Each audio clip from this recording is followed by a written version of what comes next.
Fala, minha guilda jurássica! Estamos de volta com mais um vídeo.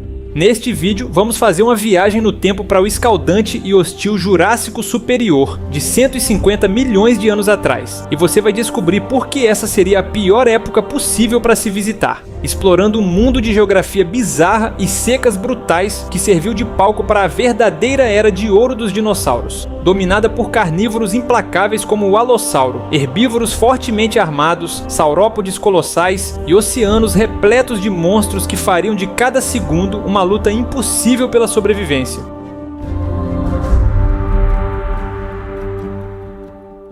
O planeta Terra daquela época tinha um mapa completamente diferente do que a gente está acostumado a ver hoje. A parte sul do globo formava uma massa gigante de terra inteira chamada Gondwana. Ao mesmo tempo, a parte norte formava a Laurásia, que era um continente todo quebrado e cercado por águas rasas. Essa divisão de terras mudava o jeito que os ventos e as correntes marítimas funcionavam no mundo todo.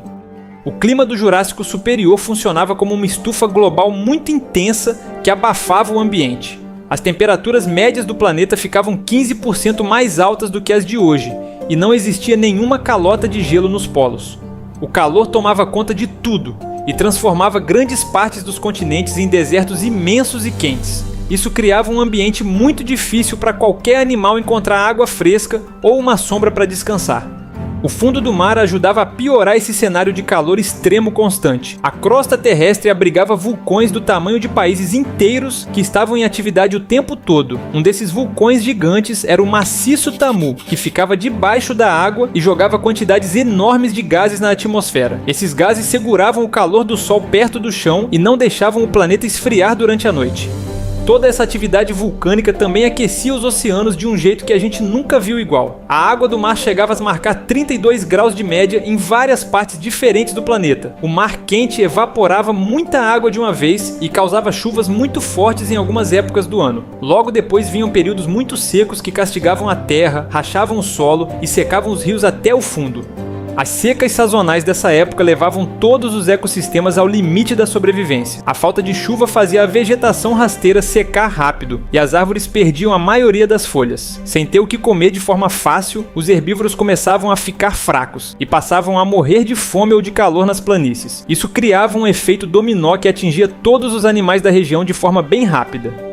Com um ambiente tão seco, o comportamento dos animais mudava bastante para garantir a sobrevivência a qualquer custo. A escassez de caça viva provocava picos altos de violência entre os dinossauros de todos os tamanhos e idades. Quando a comida fresca acabava de vez, muitos carnívoros passavam a comer as carcaças dos animais que não aguentaram o calor. O desespero por comida fazia os predadores atacarem qualquer coisa que se movesse na frente deles. A fome extrema também forçava atitudes drásticas entre os animais da mesma família e da mesma espécie. Os paleontólogos já encontraram várias marcas de dentes em ossos que provam o canibalismo entre os dinossauros do Jurássico Superior. Um predador maior e faminto não pensava duas vezes antes de devorar um predador menor do seu próprio grupo durante as secas brutais. Na prática, a regra era conseguir calorias de qualquer jeito para continuar vivo até a próxima temporada de chuvas.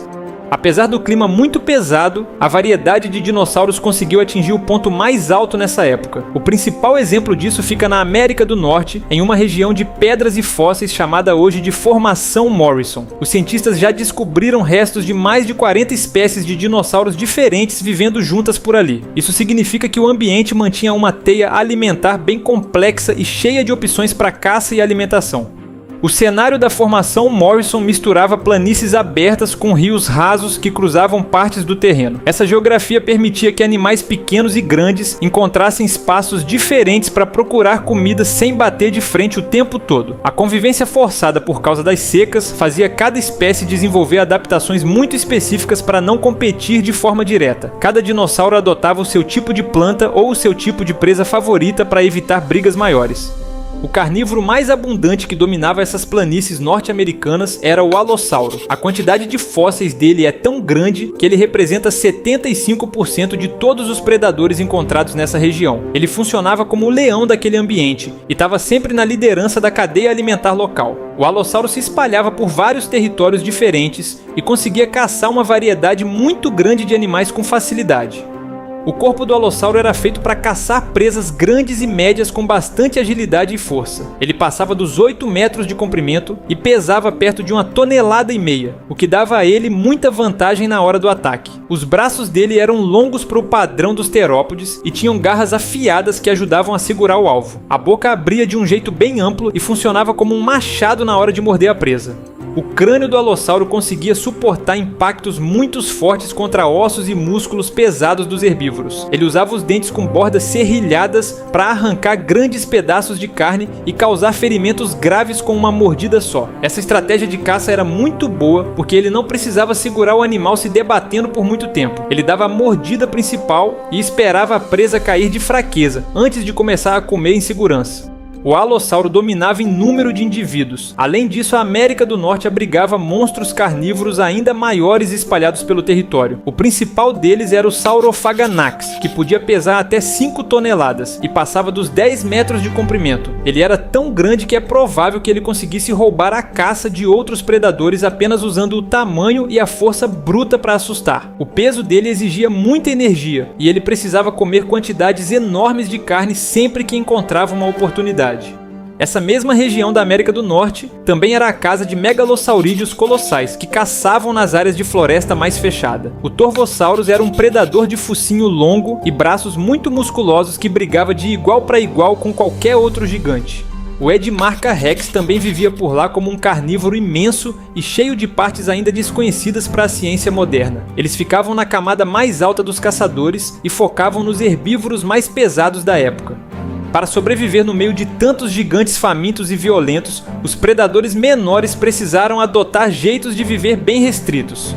O ceratossauro tinha um pequeno chifre no nariz e chegava mais ou menos ao tamanho de um urso polar adulto. Ele passava a maior parte do dia perto das margens dos rios e dos lagos para focar em peixes e animais menores que bebiam água. Isso ajudava o ceratossauro a evitar confrontos diretos contra os predadores de 5 toneladas nas áreas secas.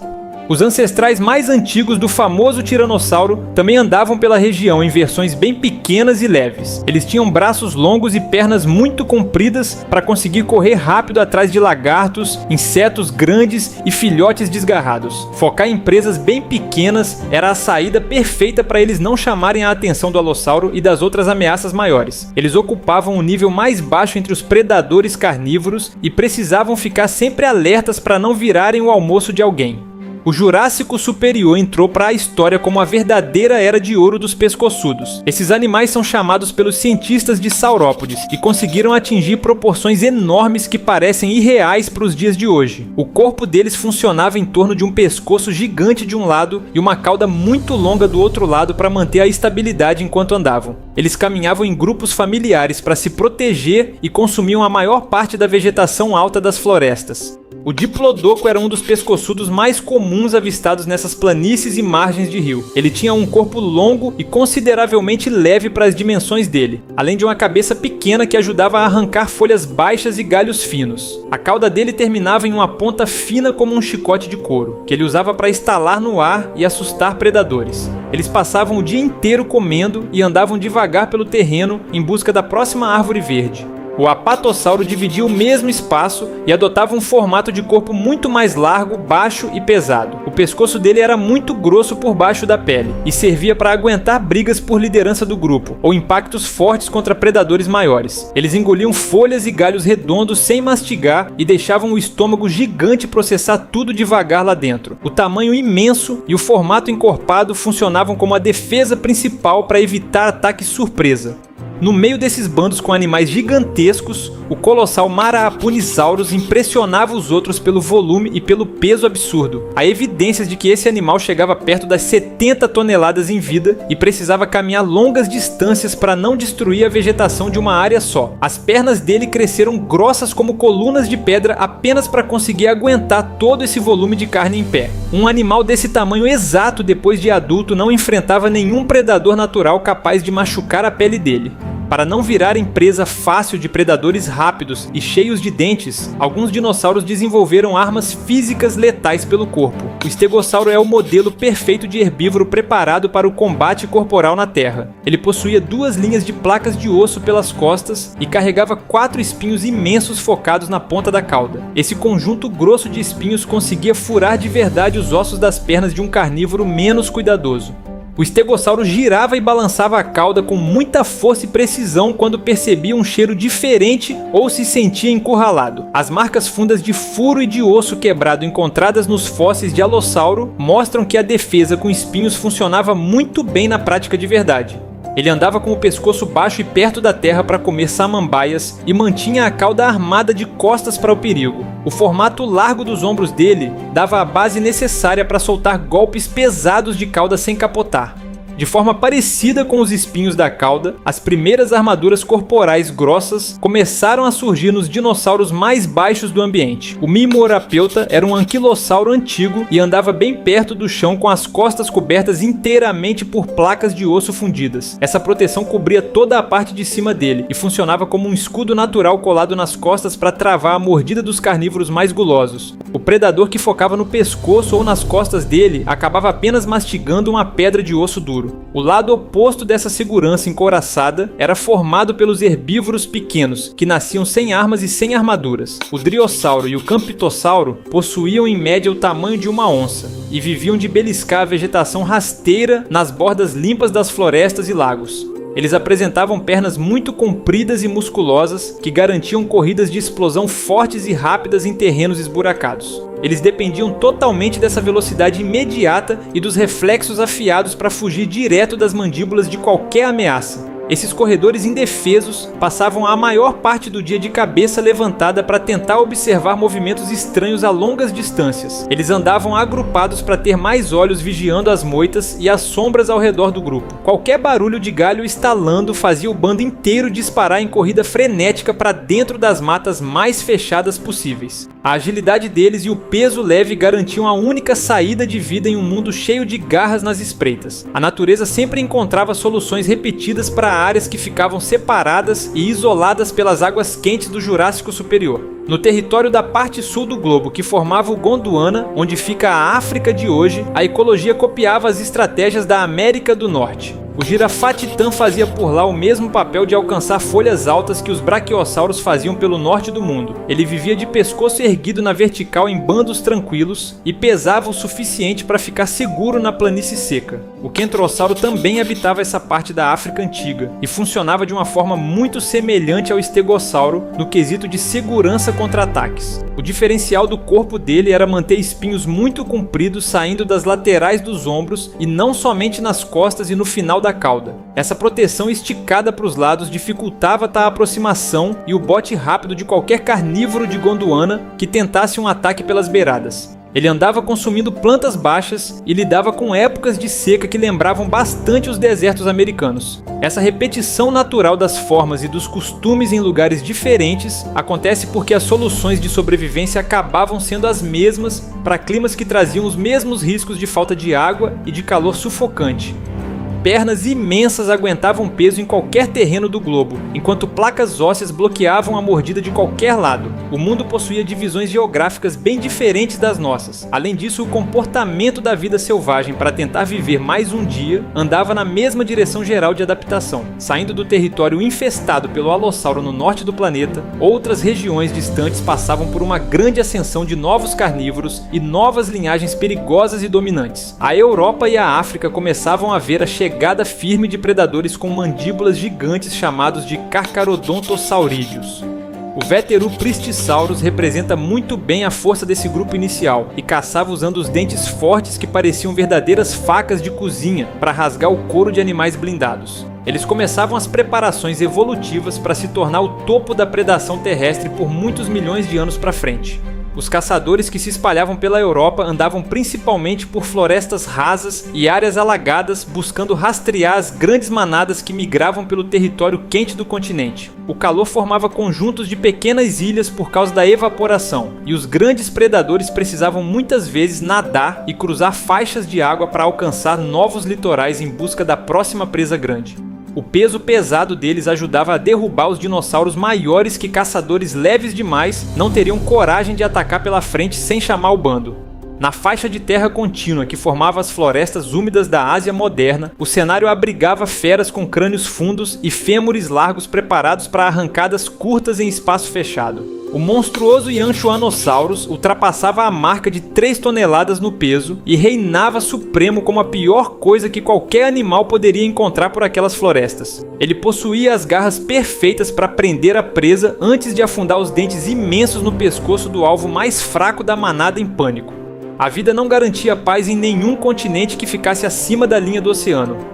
Olhar apenas para os perigos na terra seca e em volta das árvores também não impedia os ataques que desciam em alta velocidade vindos do céu. O Jurássico Superior registrou com muito sucesso a primeira etapa do domínio absoluto dos répteis voadores, cobrindo grandes distâncias pelos ventos. Esses animais formavam as primeiras linhagens de pterossauros grandes e carregavam asas extensas de pele lisa, esticada por um dedo gigante na ponta do braço. O Lussognathus chegava perto dos 4 metros com as asas abertas e ficava sobrevoando os lagos atrás de alimento fresco no meio da água quente. Na exata mesma época e muitas vezes nos exatos mesmos espaços aéreos abertos por eles, o evento do primeiro voo das penas começava a ganhar a sua forma inicial perto dos troncos mais velhos. As primeiras aves primitivas com penas reais se agarravam pelo alto, com o Archaeopteryx testando voos direcionados por curtos espaços e batendo as pequenas asas emplumadas. Elas mantinham traços como dentes nos bicos e garras pontudas no final das asas, enquanto pulavam entre as árvores caçando insetos rasteiros e fugindo de confusões maiores.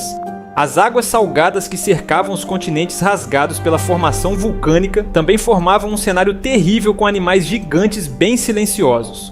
Os mares ferventes e bem iluminados serviam de abrigo primário para conjuntos inteiros de pliossauros carnudos de pescoço curto e cabeça larga. O Pliosaurus cruzava a água salgada passando os 10 metros de comprimento inteiro e remava as nadadeiras fortes como pás espessas para fechar o espaço e chegar rápido na presa fugitiva.